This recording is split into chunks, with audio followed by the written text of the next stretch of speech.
அண்மை செய்தி. ஊட்டி, கொடைக்கானலில் கோடை காலத்தில் நடைபெறும் பல்வேறு கண்காட்சிகளுக்கு கூடுதல் வாகனங்களுக்கு அனுமதி வழங்க உத்தரவு பிறப்பிக்கப்பட்டுள்ளது. கூடுதல் விவரங்களோடு இணைகிறார் நமது செய்தியாளர் மதியழகன். வணக்கம் மதியழகன். விவரம்.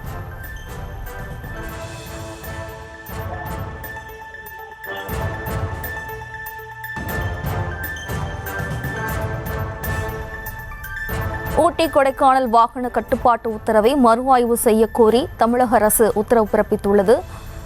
ஊட்டி, கொடைக்கானலில் கோடை காலத்தில் நடைபெறும் பல்வேறு கண்காட்சிகளுக்கு கூடுதல் வாகனங்களுக்கு அனுமதி வழங்க தமிழக அரசு உத்தரவு பிறப்பித்துள்ளது. கூடுதல் விவரங்களோடு இணைகிறார் நமது செய்தியாளர் மதியழகன்.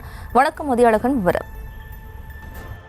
ஊட்டி மற்றும் கொடைக்கானலுக்கு இ பாஸ் கட்டாயம் என சென்னை உயர்நீதிமன்றம் அறிவித்திருந்தது. மேலும் இரு சுற்றுலா தலங்களுக்கும் செல்லும் வாகனங்களுக்கு கட்டுப்பாடு விதித்தும் உயர்நீதிமன்றம் உத்தரவிட்டிருந்தது. அதன்படி ஊட்டிக்கு வார நாட்களில் 6000 வாகனங்களும், வார இறுதி நாட்களில் 8000 வாகனங்களும், கொடைக்கானலுக்கு வார நாட்களில் 4000 வாகனங்களும், வார இறுதி நாட்களில் 6000 வாகனங்களும் மட்டுமே அனுமதிக்க வேண்டும் என்றும் உயர்நீதிமன்றம் உத்தரவிட்டிருந்தது.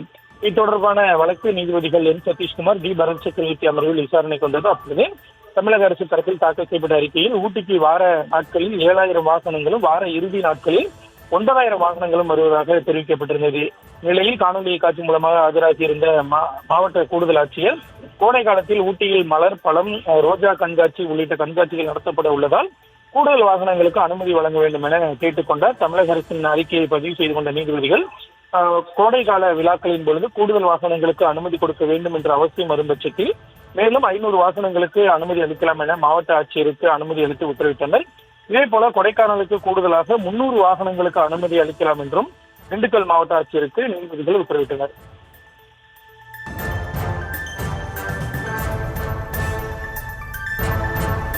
விவரங்களுக்கு நன்றி மதியழகன்.